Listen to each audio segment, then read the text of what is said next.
this year with One Region, we've accomplished a lot. It's been an exciting year. The organization continues to evolve in a very healthy and fun way. So we launched the Northwest Indiana Regional Opportunities Council, which I abbreviate and call NIROC. Our NIROC members are listed here, but they've been working hard over the last year and a half. Their priorities are to foster dense, vibrant, walkable communities tied to transit. And as part of that, they recently launched a $25 million loan program to support transit-oriented development in Northwest Indiana. So this is their way of bringing the private sector to work with the public sector on how do we foster development in areas that need development and are currently not at the market or underperforming. So that's tied to the South Shore Train. The other priority for them is investing in our natural and recreational amenities, so the Marquette Greenway.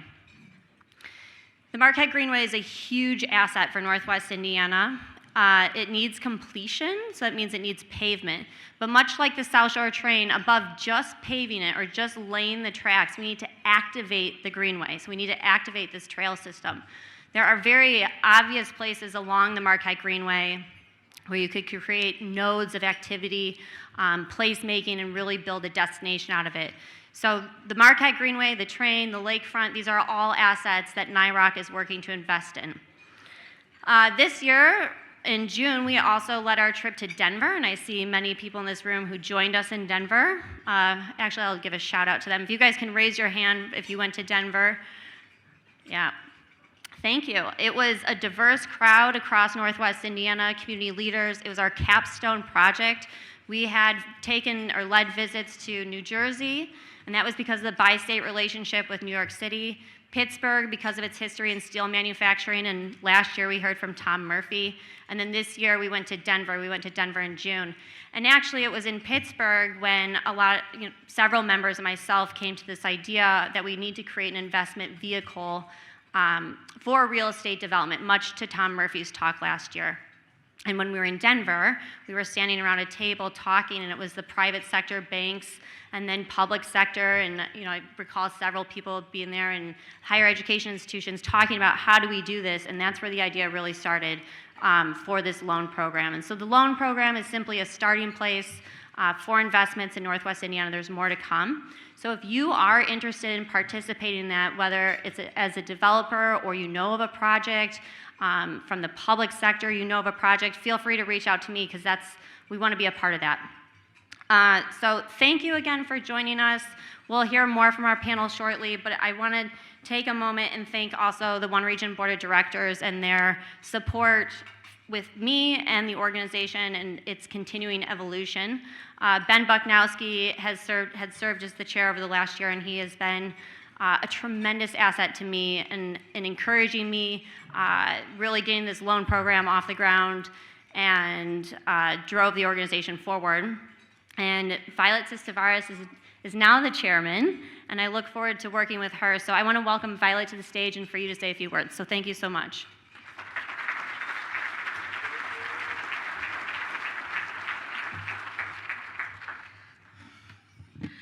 Please continue to eat. And Leah, thank you so much for that introduction.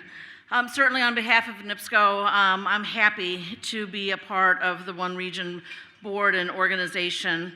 At NIPSCO, we strive to make our communities stronger and more sustainable for the future. And that really perfectly aligns with the goals and the mission of One Region. I also want to acknowledge and welcome the many community organizations and businesses that are here today, because organizations making a positive difference in the lives of others. And we look forward to continuing to work with many and all of you in a very collaborative way. I too want to thank Ben for his leadership. Those are some really big shoes to fill. And I also want to acknowledge the entire One Region Board of Directors. I know they're trying to eat, but if you would just quickly stand. Board of Directors, please stand. Let's give them a round of applause.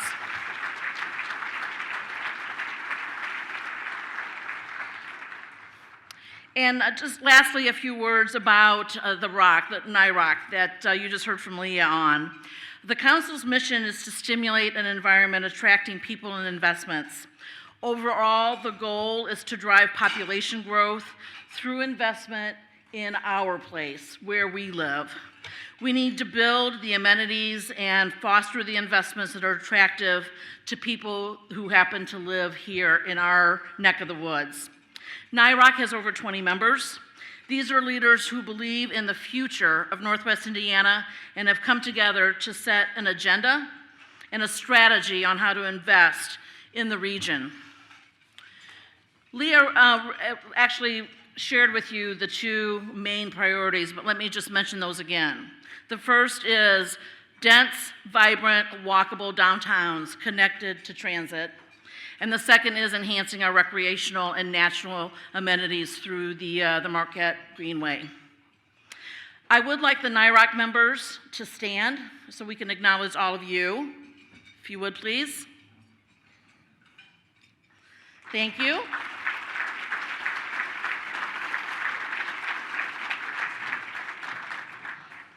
Appreciate the way you all have come together. And of course, we're almost constantly recruiting for new members. So if you have an interest in NIROC, please see one of the members that stood, see Leah, see any of the board members. So just, I'll close by thanking everyone for being here, for joining us for today's luncheon. Enjoy your meal, and I know you'll enjoy the program. Thank you, and enjoy the rest of your day.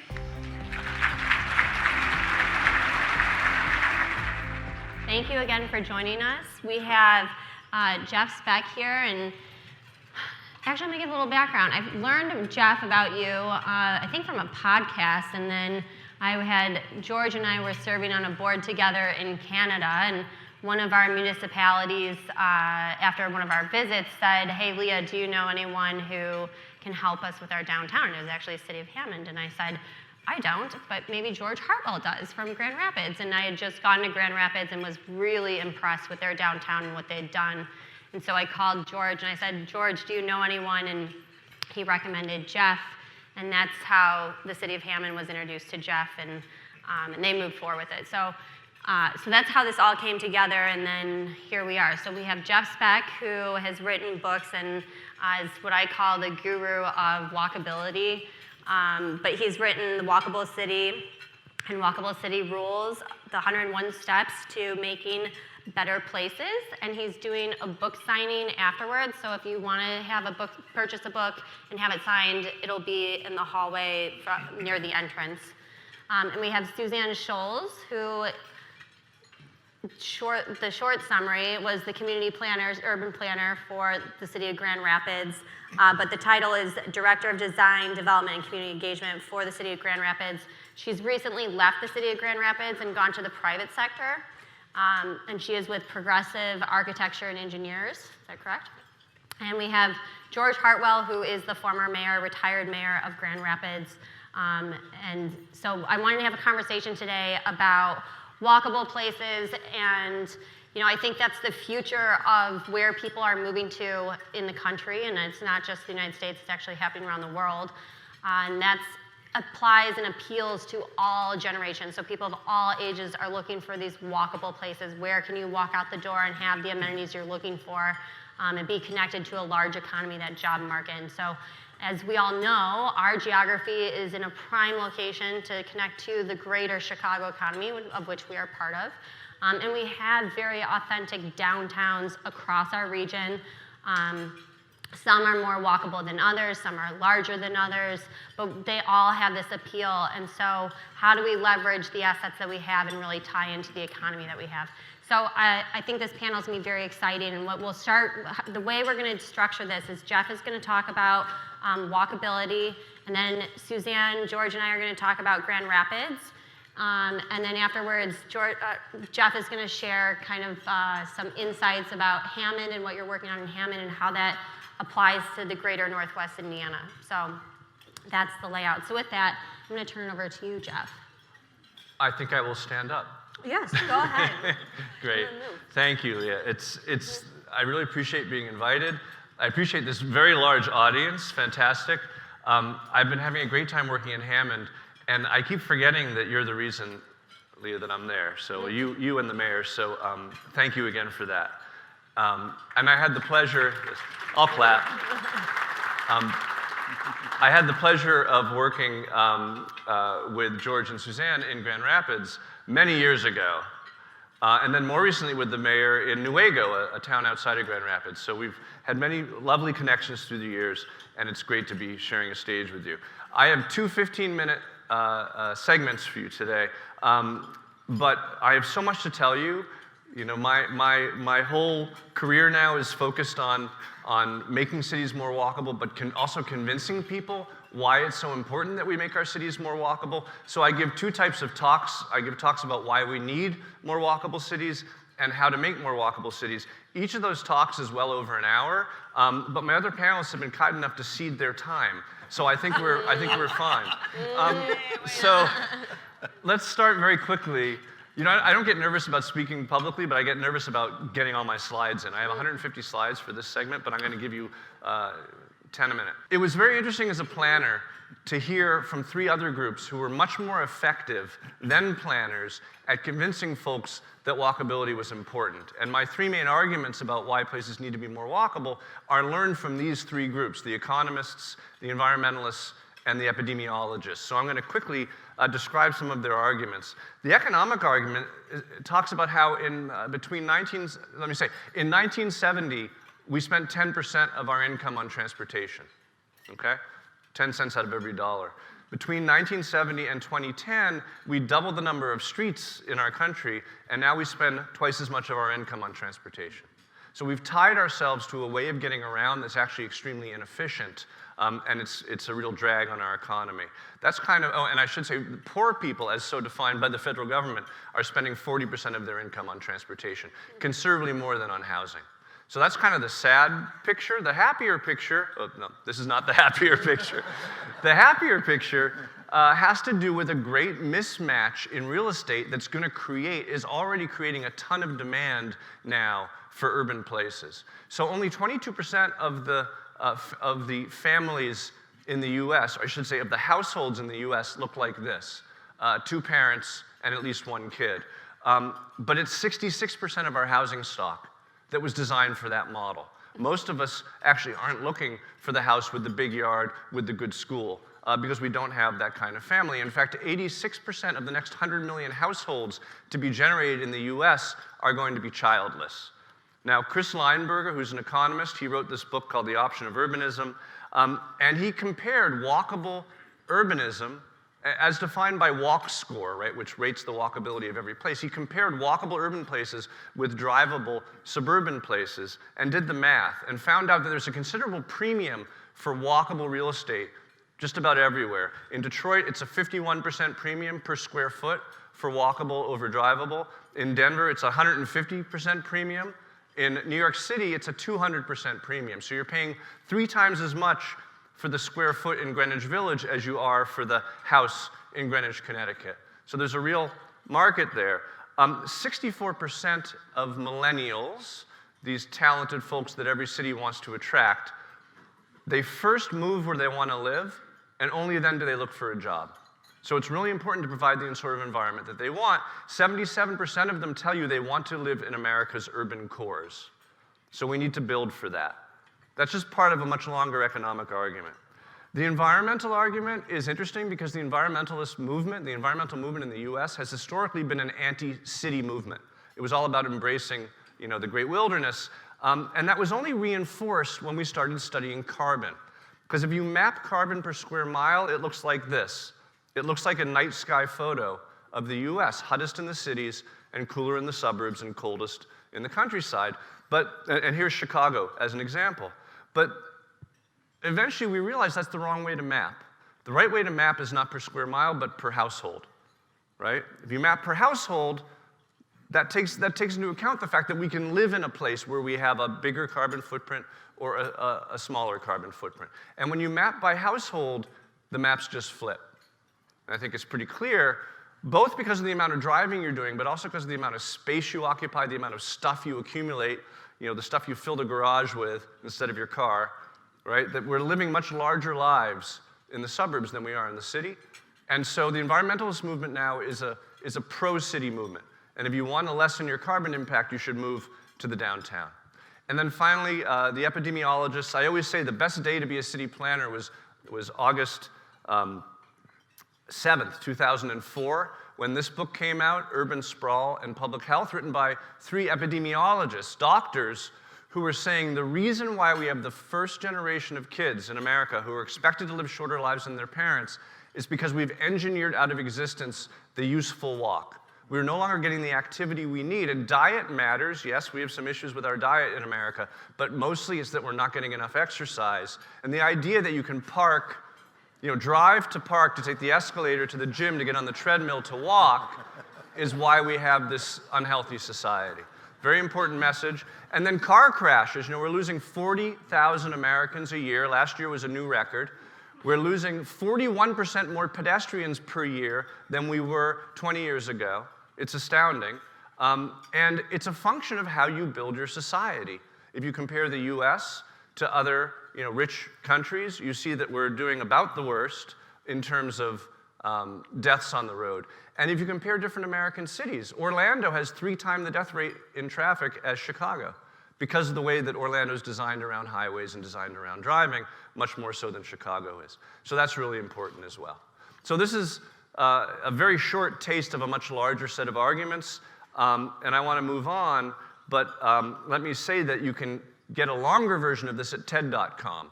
And I'm going to give you some resources at the end of the talk and try to sell you my books. But at TED.com, you can see a 15-minute talk on this subject that's called The Walkable City, just under my name, S-P-E-C-K. So let's get on to how to do it and what I call the general theory of walkability. And what the general theory of walkability says, well, it asks, how do you get people to walk in America, in which most of us have cars, in which driving is so easy and so cheap, and you don't pay the full cost of it by a long shot. There's a ton of subsidies in every direction. And the answer is that the walk has to be as good as the drive. And if the walk's going to be as good as the drive, then the walk has to do 4 things simultaneously. It has to be useful, it has to be safe, it has to be comfortable, and it has to be interesting. I'm going to run through these very quickly before ceding my time. So the reason to walk is a story I learned from my mentors, Andres Duany and Elizabeth Plater-Zyberg, who created the New Urbanist movement about 30 years ago. Andres used to give this talk he called The Story of Planning. And he talked about how in the 19th century, people were choking on the soot from the dark satanic mills, and the planners said, hey, let's move the housing away from the factories. And they did, and lifespans increased immediately and dramatically, and the planners were hailed as heroes, and we like to say they've been trying to repeat that experience ever since. So you have the onset of Euclidean zoning, the separation of the landscape into very large areas of single use, like you find in this part of this region. And it kind of it does guarantee an unwalkable outcome. Because when things are big and far apart and connected with one road, you know what's going to happen. Everyone's going to be driving from everywhere to everywhere else. So what are these pieces? Right? It's fun to break sprawl down into its constituent parts because they often exist completely separately. The places where you only live, where you only work, where you only shop, and then connecting it all back together. Because if you separate everything from everything else by great distances and over large pieces of property, then your automotive system, which was created, this highway system was created for vacation travel and for commerce, it basically becomes a commuting way, and you're on it much of the day. Often, to absurd extremes, the amount that we invest in our horizontal infrastructure, so you're never waiting more than one cycle at a light. And that's become the principal determinant of American development, is making sure no one waits for more than one cycle at a light. And some lights don't turn green. So it's very stressful on families. There's a much higher divorce rate in the suburbs than in the city. Did you hear that? More divorces, the longer your commute, the more likely you are to get divorced. Driving can be a real pain, and being a pedestrian can be even worse. So these are the 2 models, and I show this here particularly because we're seated here, because there's 2 ways to build your communities in Northwest Indiana, and the one on the left holds the same stuff as the one on the right. But how big is it? How spread out is it? And is it integrated into a network of small streets and small blocks like you find in your old town centers like Hammond or Valparaiso, or is it spread out on this dendritic, what's called a dendritic system, a branching system of highways, collectors, and arterials? So when you're asking this question, the useful walk, how do you make a place more useful? If you're looking at an existing downtown like Hammond's, you say, okay, what among these uses that you might find in my community are missing or underrepresented? And in most American downtowns, and even Grand Rapids until recently, it's been housing that's been underrepresented as a ratio of basically bodies that you have during the daytime, during the nighttime. What you find is when you bring housing back to a more business area, everything else gets better. Because a good restaurant or a good gym needs both a lunchtime crowd and a nighttime crowd. And that's what's accomplished. You get what Jane Jacobs called time spread. You get activity around the clock. So that's the first category, quickly. The second category, the safe walk, is where I spend most of my time because it's the easiest to fix and it's what the cities control. The cities control the streets. And the streets are designed to have people going either 20, 30, 40, or more miles per hour. And then the greatest determinant of you're getting killed by a car as a pedestrian, or as a driver, in fact, is the speed at which the cars are going. You're 7 times as likely to be killed by a car going 35 than a car going 25. And of course, cars are kind of around that threshold in our cities. So what can we do to convince drivers, to make drivers just feel comfortable going the speed limit as opposed to above the speed limit? There's a whole bunch of factors. In the Hammond report, there are 9 that we cite. I'm just going to talk about a few of them. The first, of course, is the number of lanes. The more lanes, the more it's like a highway, the faster cars go, the further you have to cross. Now, we know that a 2-lane street can handle 10,000 cars per day. So you look at certain streets, like this one in Hammond, which is carrying well less than 10,000 cars per day, and it's 4 lanes, and you say this doesn't have to happen, and you're able to change it, and we'll talk about that. I say restripe, don't rebuild, because rebuilding is expensive. Restripe your streets. Next is the width of the lanes. My mentor Andres used to show this slide, and he'd say, the typical street to the typical subdivision in America is now wide enough to allow you to witness the curvature of the earth. And in fact, that is what happened. The standards have changed, and the wider a lane is, the faster people go on it. People know a 12-foot lane is a highway lane, and a 10-foot lane is a downtown lane. People understand that intuitively. The studies are there to prove it. And NACTO, the National Association of City Transportation Officials, is advocating now that 10 feet is a proper width for a city lane. And if you go wider, you're inviting dangerous speeding. So here's a street in Hammond that is, in this place where I'm looking here, where I'm measuring, it's 5 lanes wide. Sorry, it's Hammond in Hammond. It's 5 lanes wide, so it should be 50 feet wide. It's 62 feet wide. And you find this in every city. I'm showing you Hammond because I'm working in Hammond, but this happens everywhere I go, and it's what we try to fix everywhere that I go. Bicycling, I don't know how much of you have traveled, not just the world, but around the US and seen what's happening around cycling in many of our cities. I like to say that cycling is the greatest planning revolution currently underway in only some American cities. And the revolution in cycling population is strictly a function of cycling investment. The cities that invest in cycling are the ones that are getting cycling. But unfortunately, you have to invest enough to get enough of a network so it's actually useful and gets you places, and then you can get quite a large cycling population. The ideal is to be not mixing with traffic, like you have in the Erie-Lackawanna Trail and the Monon Trail running south from Hammond. But that's not available in most places, and of course, most of our streets look like this without facilities for bikes, and bringing them back is important. Next is parallel parking. Parallel parking, it seems like, if I'm against driving, I'm not really against driving, but if I'm for walking, I must be against parallel parking. But actually, I'm a big fan of parallel parking because parallel parking is an essential barrier of steel that protects the sidewalk from moving vehicles. And when it's missing, you really feel it. When you're up against the edge of a street and cars are moving quickly, you just don't want to be there without the parking. This is what it feels like to be on that street with no street trees, no parallel parking. So I say restripe, but in my new book, Walkable City Rules, which I'll be showing you, I was going to have one of the rules, one of the 101 rules was going to be don't rebuild, restripe. You can restripe so much more than you can rebuild. Until I stumbled upon a bunch of really interesting places where the investment made sense. And the one that applies the most to Hammond is this one. It's Lancaster, California. Looks a lot like Homan Avenue. It's 5 lanes plus parking. And they invested to do this a number of years ago. They invested $11.2 million, not cheap. Crashes went down 50%, huge savings in human lives. Pedestrian crashes went down 78%. Pedestrian activity doubled. 57 new businesses opened. 800 new housing units arrived. 2,000 new jobs with an economic impact of $282 million. So there are instances in which it certainly does make sense to rebuild in a way that beautifies and enlivens a place. So that's the safe walk. The last 2 categories are very quick. I'll be done in a minute. The comfortable walk, a little counterintuitive. People like to feel enclosed. We are, as humans, we are animals. All animals are seeking simultaneously prospect and refuge. This is what the evolutionary biologists tell us. We want to be able to see our predators before they get us, but we also want to feel that our flanks are covered. And if our flanks don't feel covered, we don't feel safe. So we like our spaces to have edges. We want to build outdoor living rooms. We want our plazas to have good walls. We've been talking about ratios for years. 1-to-1 is the Renaissance ideal. 3-to-1 is great. 6-to-1, Salzburg can be great. The opposite of Salzburg, of course, is Houston. This is an old picture of Houston.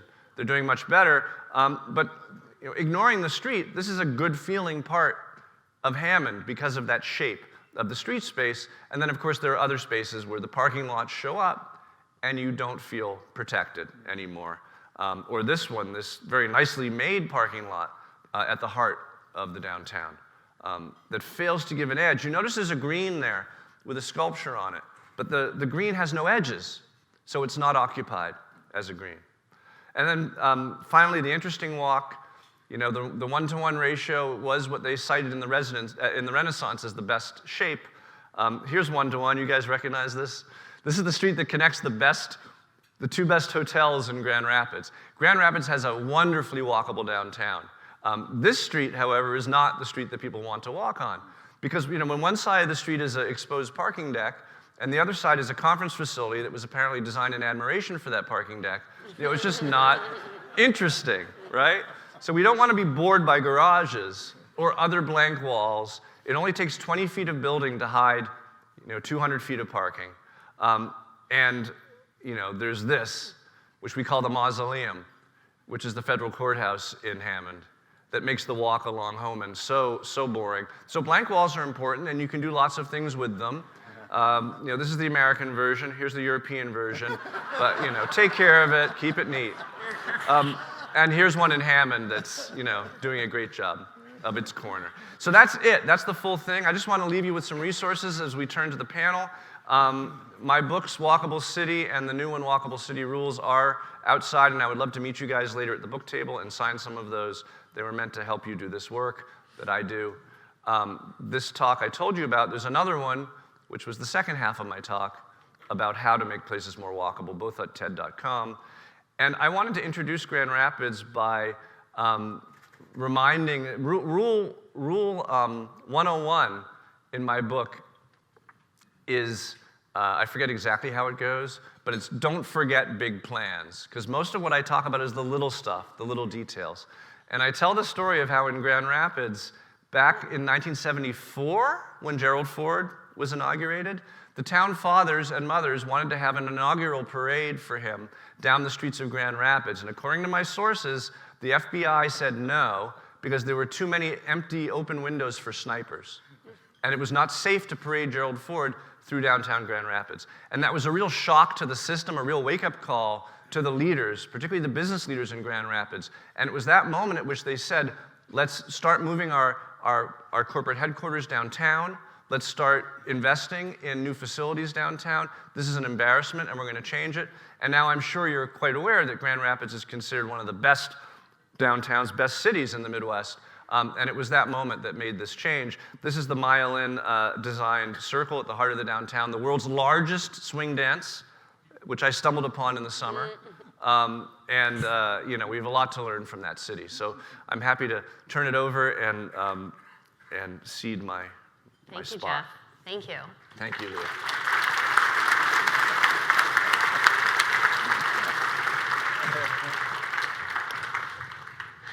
I know the source, and the source is questionable for that story. But it's a great illustration. Thanks, Jeff. Leah. Yes, so I want to talk to you guys about Grand Rapids. Grand Rapids, and I shared in my emails to you about many statistics about Grand Rapids, but Grand Rapids is now, according to U.S. News, the 13th best place to live in the United States, 6th best place for retirees, and of the people that are moving to Grand Rapids, 70% of those are young professionals. So you are attracting, I mean, the whole spectrum.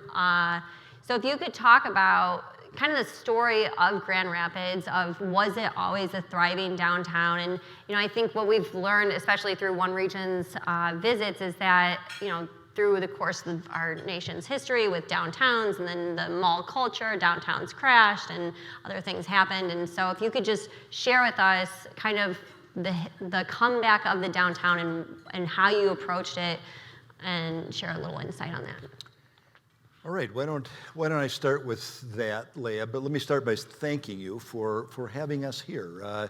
I've gotten to know Leah, as she said, over the last couple of years on a board we served on together, and it's exciting to see what you're doing here in Northwest Indiana, and to having worked with Jeff Speck now twice. Well, first I'm very thankful that you allowed the 2.5 minutes that you've allowed Suzanne and me, Jeff. But You're fine. this guy is truly amazing. I remember walking the streets of my city, of Grand Rapids, the city that I'm born and raised in, have lived in almost all my life, with Jeff Speck, and seeing an entirely new and different city through your eyes, sir. You've got a way of envisioning communities that are remarkable. But then you got to have the people. Mayors and council people in the crowd. Mm-hmm. Yes. Oh yeah. Everywhere. They're everywhere. Mayors. You got to have the people, right, to carry out the grand plans that you have as a leader. And Suzanne Schulz I was fortunate to have Suzanne Schulz by my side as my planning director in Grand Rapids to help lead us from that city where the FBI wouldn't allow a parade for Gerald Ford to the city that's 13th. How do we fall to 13th? I'm sure it was higher when I was mayor, wasn't it? I don't know. Yes, absolutely. Thank you, Suzanne. The story is probably true, or pretty close to the truth. Grand Rapids was a ghost town of a city in the 70s, and I want to point to 3 things that happened that I think were instrumental in the renaissance of our city. The first of those was our university, Grand Valley State University, now 54, 55 years old, that when it was conceived, it was birthed outside of Grand Rapids, about 12 miles. And a visionary president of that university said, we got to have a downtown presence. And so Grand Valley State University began building out a campus on the riverbank, downtown Grand Rapids. They were shortly followed by Ferris State University that needed to prove that they could do it too, and began to buy up properties and even bought a college, a private college in Grand Rapids. Higher education was a driver. We've got over 70,000 students, undergraduate and graduate students seeking degrees in Grand Rapids. That's a huge economic engine, along with all the people that teach them and the people that make the colleges and universities make them work. So that's number one. Number 2 I would point to was the creation of something that we called Grand Action, a group of business stakeholders in the community and civic-minded people got together and said, we got to find a way to invest in public-private infrastructure in this city to begin to drive this downtown. And project number 1 was a 10,600 seat arena that was built for as a sports arena but built to a standard that acoustically, so it could bring in great performances and performers. That was their first initiative. Their second was to tear down the old convention facilities and build a big new convention facility that allows us to compete with communities much larger than our own. The third thing is the importance of the health and medical care community, along with health education and research that's all come together in Grand Rapids. 2 downtown hospitals we were fortunate to have, and philanthropy, I want to tell you, has played a huge role in Grand Rapids, including the $1.2 billion that Jay and Betty Van Andel left. $1.2 billion that Jay and Betty Van Andel left to create the Van Andel Research Institute to do medical cancer and neurological disorder research in Grand Rapids. And with that, we were able to attract the Michigan State University's College of Human Medicine. They moved the whole med school from East Lansing to Grand Rapids. The mayor of East Lansing wouldn't talk to me for 3 years.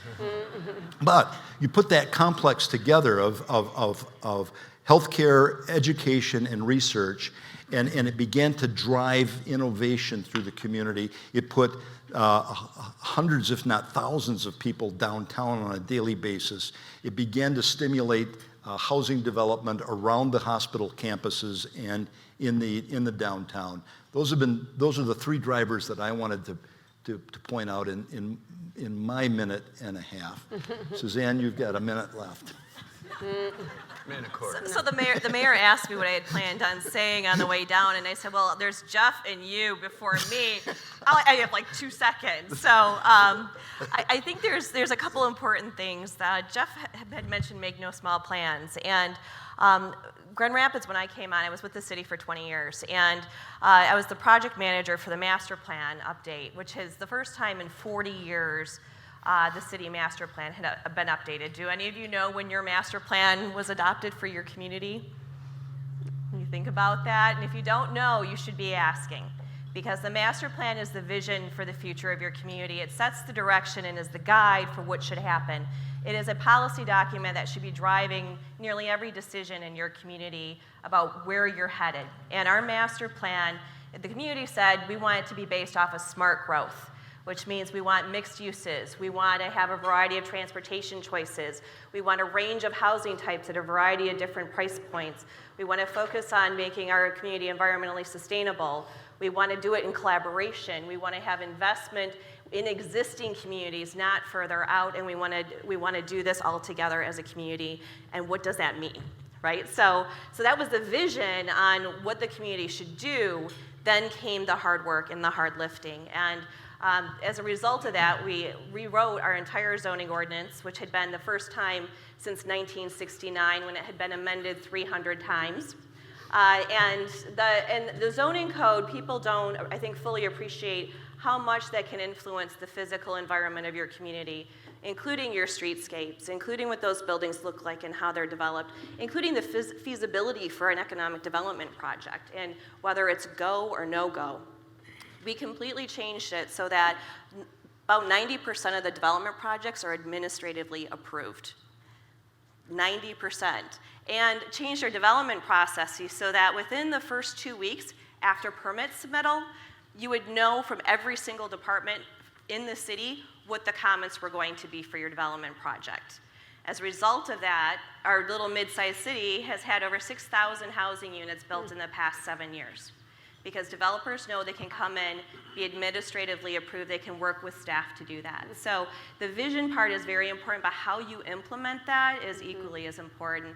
And those goals that you set for working with the development community, figuring out how to make it happen, not starting with no. The other component I think that's really, really critical is that community vision and that dialogue and problem solving. A lot of communities, Jeff was talking about how you design your streets and what does that look like. How many of your communities still have CSO? How many of you still have your sewer, your sanitary, and your stormwater combined? Do you have, some of you may not know, but we got one. So there's opportunities when you're looking at separating your storm and sanitary sewer pipes. How many of you have roads that are in poor condition? I don't know if you have all of the funding problems with transportation that we do in in Michigan in general, but Grand Rapids was faced with a situation where in 2002, 60% of our streets were in good condition. By 2012, 60% of our streets were in poor condition.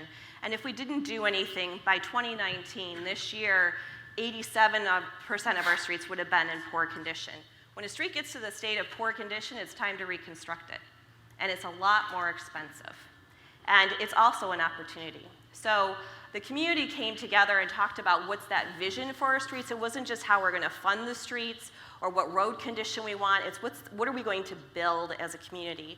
It resulted in a ballot measure to support what we called vital streets, which is complete streets with green infrastructure. And it's been transformative. So when you hear Jeff talk about the decisions you make from a physical built environment, not only has Grand Rapids from a transformation standpoint focused on the buildings, but those public spaces and those streets rights of way as well, to really try to be multimodal as best we can, but also include tree canopy and stormwater and things that really make a difference in the quality of life of a community. And I think the last thing that I would say is that how you do in community engagement and how you involve the public in those problem-solving issues, whether it's road funding or design of buildings, or how are you going to approach this for the vision of the community, that engagement at a deep level is very important. It's not just simply putting stickers on a board.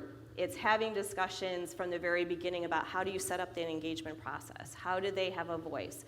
How are you establishing and facilitating champions during the process of coming to those solutions? And are you investing enough time in the process up front to get it right so that you don't have to go back 3 years from now and wonder what happened, why didn't this work, or what else do we have to do now again? Because if you spend that time in front in the process, it's absolutely key. And so for me, looking at the success that we've had in the past 20 years in Grand Rapids and why the Federal Reserve Bank in Chicago has identified us as one of the leading Midwest cities, it's really this combination of public engagement, of intentional decision making about the vision for the future of our city, and then also that implementation and intention around that on the rules that we make and how we're going to approach our community and working with them, with the business sector and investors and philanthropy to make sure that we're implementing that vision. So one of the things that I've been thinking a lot about since starting this job 3 years ago was how do you align kind of, and maybe it's not alignment, but create the collaboration and coordination between the public and private sector. And so even as we're hearing this conversation, I'm thinking about, we have the municipalities in the room who can implement the work. I know we have many businesses in the room. I know we have schools in the room, higher education, right? And it's the whole picture. And so through NIROC, my goal has been to create that synergy so that we can support the public sector as they are creating their plans and thinking about their investments. And then how does the private sector come in and support that and help drive that? So how in Grand Rapids did you guys, from the public sector, create that dialogue and also the involvement from the private sector with those plans and revitalizing the downtown? Well, for one thing, I would say that we have developed with continuity of leadership around a single grand vision for the city. We've developed a culture of cooperation between business and government. So, the mayor, my predecessor, and me, and I'm sure my successor mayor, are pushing staff to be entrepreneurs. When you see that project that's, it's sort of skewed at 30 degrees off of center, you don't immediately say no. You say, well, that's 30 degrees off center. Let's see if we can figure out a way to make this thing work. And it's an attitude. You mean literally or figuratively? No, it's figuratively. Thank you. I think that's I would say that's part of it is that we hire entrepreneurial-minded leaders in planning and economic development and throughout the organization. Was there any, one of the things that I took away from, again, our visits elsewhere is that there's usually a catalytic or anchor project. So the project that is that first piece, and in terms of just attracting people. In Newark, it was a building that had sat vacant, a department store sat vacant for 30 years.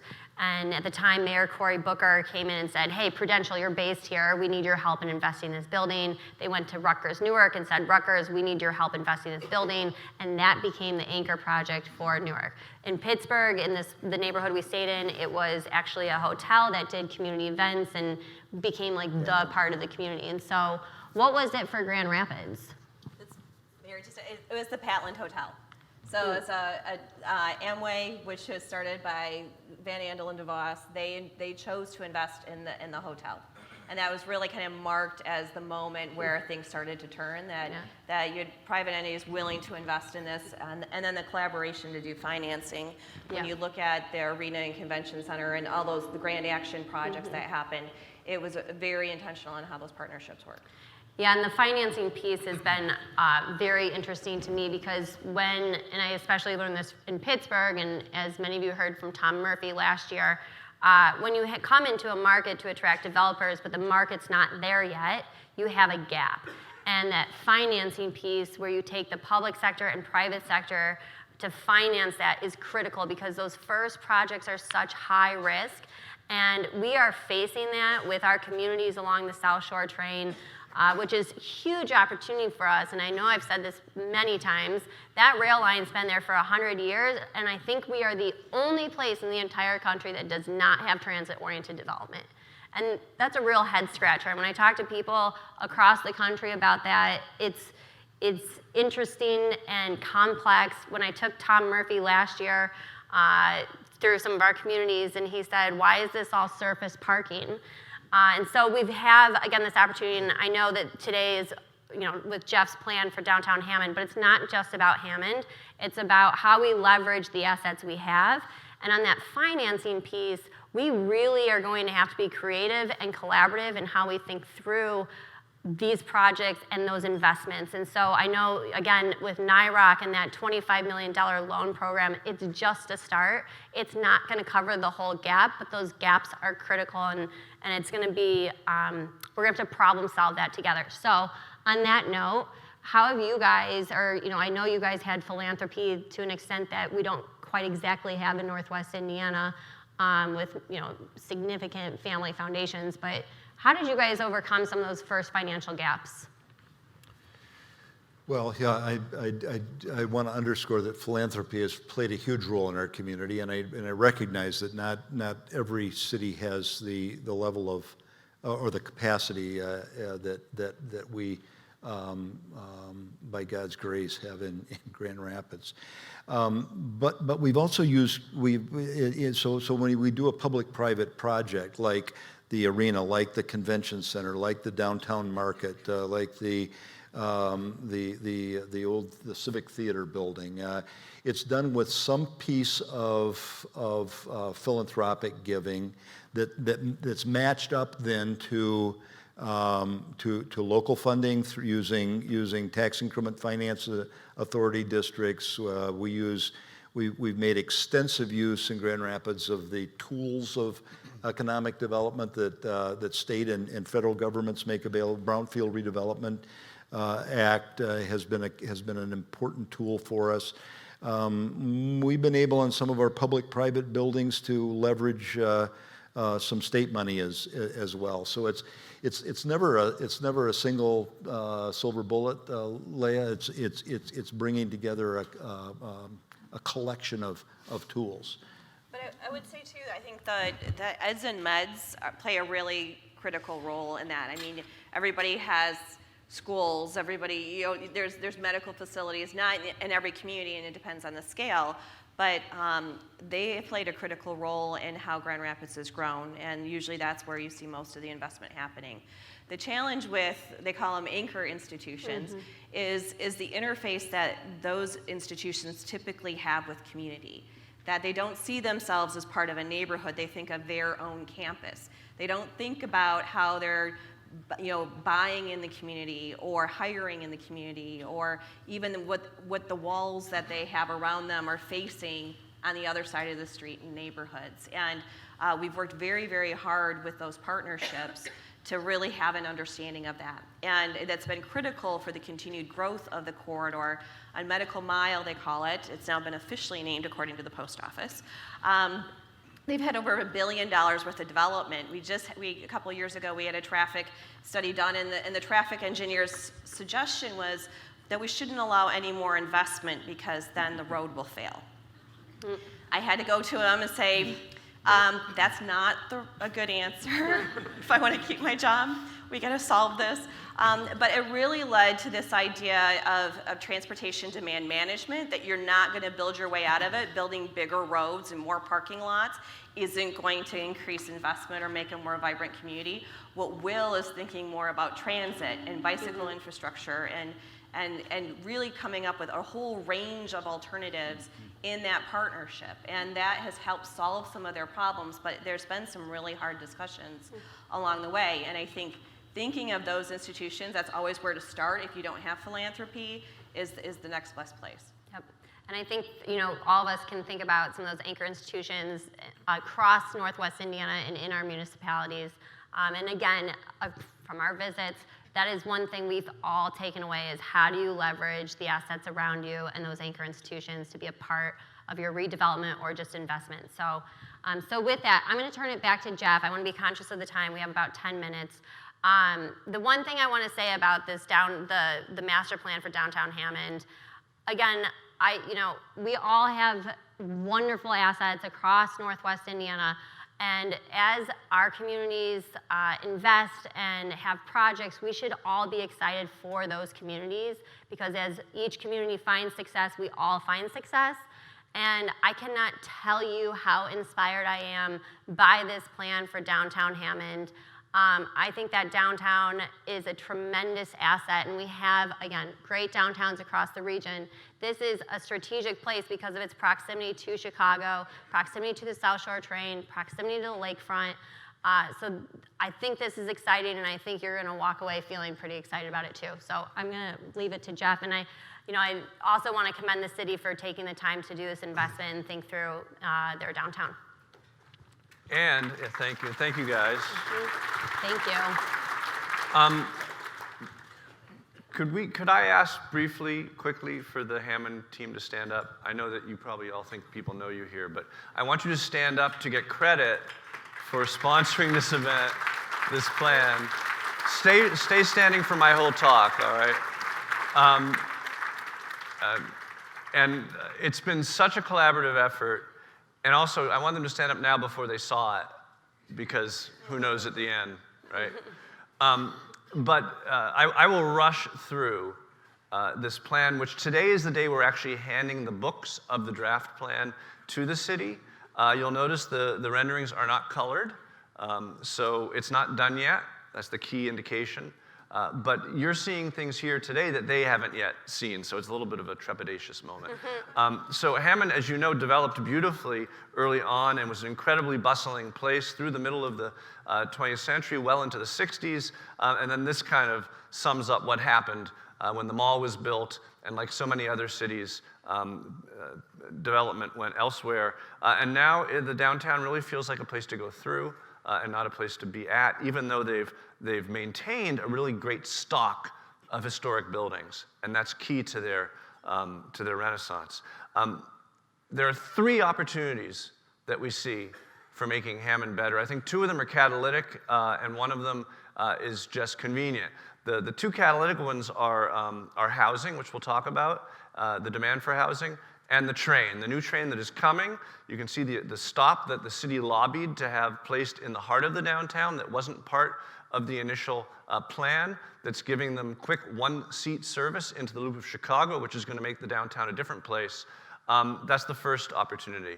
A station is coming, we need to design for it. Secondarily, there's an interest, this is a drawing some developers put together about a building they want to put in the center of the city. So there is right on Homan ave that you see on the right here. So there is a willingness, a desire of developers to be active in putting housing, which they see there's demand for in the downtown. And our market analysis suggests an annual absorption that will be quite significant to power that. And then finally, there's not the catalytic opportunity, but just the fact that as I mentioned earlier, many of the streets are just so uncomfortable now to walk on that making them comfortable to walk on will change Hammond in a dramatic way. So those are the three opportunities. We've had quite an extensive public process, lots of presentations, lots of meetings. Most of the ideas that you're going to hear grew out of the community and then were vetted in feedback loops with the community. The first is the arrival of the train station, which you see here is south of where you see most of the buildings in this drawing, and actually requires you to walk past this building to get to the downtown. 5 minutes of real boredom before you get into the downtown. And so the biggest move first of the plan was to work in heavy negotiation and great cooperation with NICD and with their engineers and get it moved north, where now you have a very quick walk. In fact, you're landing in the heart of the downtown now, and you can really participate in the downtown. That was key. And what you see here in the aerial is actually, because the train is coming, I don't know if I can do this, but there's a need to cut through. One of the streets is being snipped because the train is elevated. There's a need to connect two streets, and that creates an opportunity for us to create a square. So you see where it says train station platform. That street to the left of it is new. It angles to meet Fayette Street at 90 degrees, which creates a nice triangular square there, welcoming the trains into the community. Here's an aerial view, and you see in the lower right a building that gets you up onto the tracks, which is designed to terminate views down its street, the street that has to be snipped, and welcome you to the train. That's important as a vista termination.